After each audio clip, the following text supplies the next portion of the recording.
एक समय की बात है, चमचमाते पेड़ों की एक जादुई धरती पर एक छोटा सा ड्रैगन रहता था, जिसका नाम था डिजल।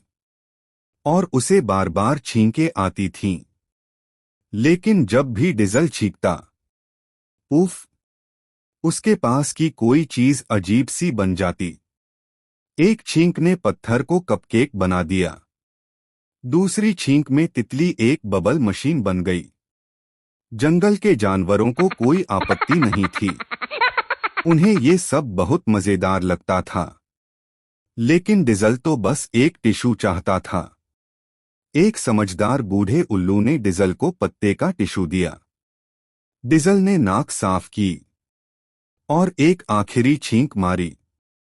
आछू, उस दिन के बाद से डिजल बन गया जंगल का सबसे खुश और सबसे छींकता हुआ ड्रैगन।